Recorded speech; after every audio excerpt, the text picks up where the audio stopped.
आरती 5-6 साल की थी। वह अपने गांव में बच्चों के साथ खेल रही थी। वहां एक मदारी बंदर का खेल दिखाने आया। सब बच्चे मदारी को पैसे देकर अपने घर चले गए, लेकिन आरती उस मदारी के पीछे बहुत दूर चली गई। अरे लड़की, तू इतनी दूर मेरे पीछे कैसे आ गई? मैंने तो तुझे उस गांव में देखा था। तेरे घर वाले तुझे ढूंढ रहे होंगे। आरती बोली, मुझे नहीं जाना घर, मुझे बंदर का खेल देखना है। मदारी ने कई जगह खेल दिखाए और आरती से कहा, अच्छा चल, अब मैं तुझे घर छोड़ देता हूँ तेरे। आरती रोने लगी। मुझे और खेल देखना है। मदारी उसे साथ लेकर घूमता रहा और खेल दिखाता रहा। मदारी के साथ छोटी सी बच्ची देखकर लोगों ने उसे खूब सारे पैसे और खाना दिया। मदारी को लालच आ गया। उसने सोचा, हाँ, क्यों ना मैं इस लड़की को अपने साथ रख लूं। अच्छी कमाई होगी। इसे लेकर अपने गांव चला जाता हूं, फिर कभी इधर नहीं आऊंगा। मदारी उसे अपने गांव में ले जाकर रहने लगा। आरती ने मदारी से पूछा, अंकल, अब हम घर कब चलेंगे? घर जाओगी तो बेटा फिर मैं तुम्हें बंदर का खेल कैसे दिखाऊंगा। और तुम मुझे बाबा कहा करो। चलो, मैं तुम्हारे घर लेकर चलता हूं तुम्हें। नहीं बाबा, मुझे इनका खेल देखना है। आरती अपना घर भूलने लगी थी। वह 18 की हो गई। उसे ये याद नहीं था कि वह किसी और की बेटी है। वह तो मदारी को ही अपना पिता समझती थी। आरती मदारी के साथ खेल तमाशे दिखाती और उससे जो आमदनी होती उससे खर्चा चलता। मदारी बूढ़ा हो चला था और बीमार भी रहने लगा था। उसने सोचा, मरने से पहले इसकी शादी कर दूं। मुझे कुछ हो गया तो यह अकेली रह जाएगी। और उसे सच भी बता देता हूं कि वो बीरपुर गांव की बेटी है। वो वहां जाएगी तो उसके माँ बाप उसे पहचान लेंगे। लेकिन कहीं आरती मदारी को छोड़कर न चली जाए, ये सोचकर वह चुप रहा। आरती की शादी मदारी ने 18 साल की उम्र में ही किशोर के साथ कर दी। किशोर रिक्शा चलाता था। कुछ दिनों बाद आरती ने किशोर से कहा, सुनो, घर में दाल और आटा खत्म हो गए हैं। किशोर शराब पीकर बोला, मेरे घर में पैसों का पेड़ नहीं है। जा, अपने माँ बाप से लेकर आ। तो आरती ने उससे पूछा, लेकिन आपकी कमाई कहाँ चली जाती है? मैं जुए में सब हार गया। और तेरी इतनी औकात, तू मुझसे सवाल करेगी? किशोर इसी तरह उसे रोज मारता पीटता। एक दिन आरती रोती हुई मदारी के पास पहुंची और बोली, बाबा, मुझे नहीं रहना किशोर के साथ। वह मुझे मारता है, घर में राशन भी नहीं लाता, सब जुए और शराब में उड़ा देता है। बेटी, अब तो तुझे जिंदगी उसी के साथ गुजारनी है। मदारी ने समझा बुझाकर आरती को किशोर के पास भेज दिया। इसी तरह 2 साल गुजर गए। आरती ने जुड़वा बेटियों को जन्म दिया। अब तो किशोर का अत्याचार और ज्यादा बढ़ने लगा। आरती उससे कहती, किशोर, कुछ तो रहम करो, अब तुम्हारी 2 बेटियां हैं। अरे जन्म भी दिया तो 2 बेटियों को। इन्हें ले जा यहीं से, नहीं तो मैं इनका गला दबा दूंगा।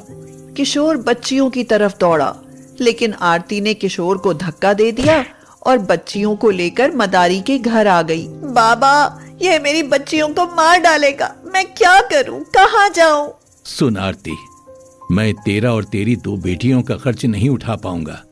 मैं आज तुझे एक राज बताता हूं, सुनकर मुझे माफ कर देना। तू मेरी बेटी नहीं है। तू तो बीरपुर गांव से बंदरों को देखती हुई मेरे पीछे बहुत दूर तक आ गई थी। छोटी बच्ची साथ देखकर लोग मुझे ज्यादा पैसे देने लगे, जिससे मेरे मन में लालच आ गया और मैंने तुझे बेटी बनाकर अपने पास रख लिया। जा, तू अपने गांव चली जा बेटी। मैं तेरे माँ बाप को नहीं जानता, पर क्या पता वो लोग तुझे देखकर पहचान लें। आरती बहुत दुखी हुई। उसने सोचा, मुझ गरीब का इस दुनिया में कोई नहीं है। कहाँ ढूंढूं माँ बाप को? इतने सालों बाद मुझे कौन पहचानेगा। इससे अच्छा तो मैं अपना जीवन खत्म कर लूं। वह लड़कियों को साथ लेकर नदी में डूबने ही वाली थी कि एक औरत ने उसे पीछे खींच लिया। आरती बोली, मर जाने दो मुझे, मेरा इस दुनिया में कोई नहीं है, मैं जीना नहीं चाहती। औरत ने उससे प्यार से कहा, बेटी, मेरा नाम निर्मला है। ये जीवन मेहंदी की तरह होता है, जितना पिसता है उतना रंग गहरा होता है, और जिसका कोई नहीं होता उसका तो भगवान होता है। तुम मेरे साथ चलो, मेरा भी कोई नहीं है, मैं अकेली रहती हूँ। आरती उसके पीछे चल दी। ये गांव तो ऐसे लगता है जैसे मैंने देखा हो। बेटी, ये बीरपुर है, क्या कभी पहले आई हो यहाँ? बाबा ने बताया यही मेरा गांव है।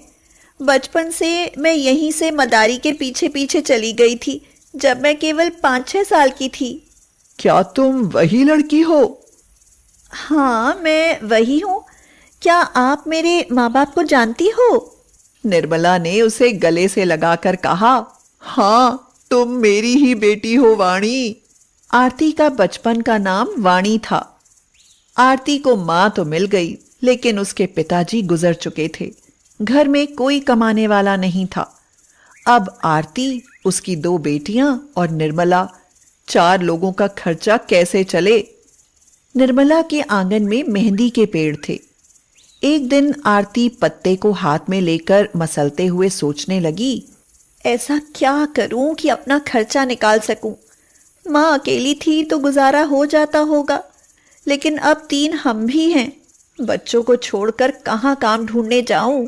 तभी उसने देखा कि मेहंदी मसलने से उसके हाथ लाल हो गए। वहां से गुजरती हुई एक लड़की ने उसके हाथ में मेहंदी के पत्ते देखकर पूछा, क्या आप मुझे मेहंदी दे सकती हो? आरती ने उसे थोड़े पत्ते तोड़कर दे दिए। लड़की ने उससे पूछा, कितने पैसे हुए? तो आरती ने कहा, अपनी मर्जी से दे दो। लड़की उसे 10 रुपए देकर चली गई। आरती बहुत खुश हुई। उसे एक नया काम करने का तरीका जो मिल गया। उसने मेहंदी के और पेड़ लगाए और उनको सुखाकर बारीक पीसकर पैकेट बना लिए। अब वह मेहंदी बाहर बेचने चली गई। मेहंदी ले लो, मेहंदी, बहुत ही शुभ और रचनी मेहंदी। आरती एक औरत से बोली, दीदी, मेहंदी ले लो ना, मेरी 4 महीने की 2 बच्चियां हैं, बहुत गरीब हूँ, कम पैसों में दे दूंगी।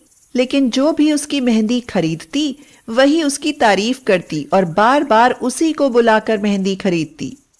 एक औरत बोली, अरे वाह, बहुत ही रचनी मेहंदी है तुम्हारी, तो हमें कल 20 पैकेट दे जाना, अपने गांव भेजनी है।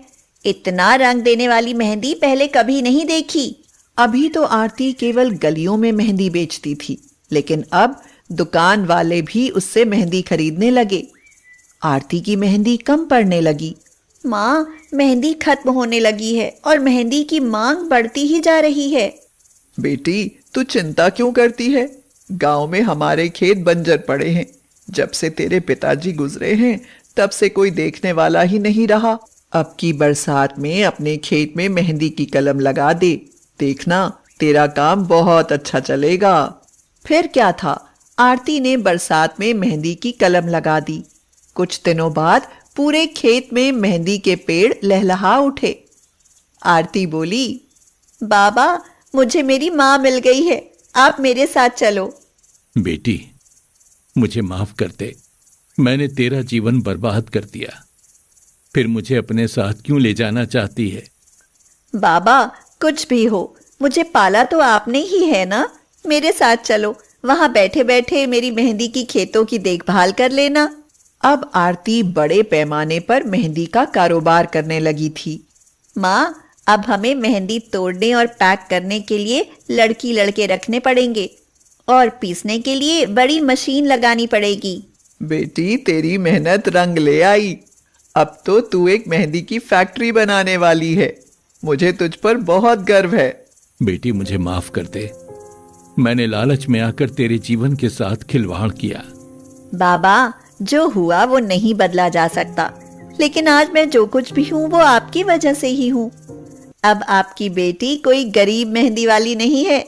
मेरी सफलता में आपका सबसे बड़ा योगदान है। ये कहकर आरती अपने बाबा और माँ के गले लग गई।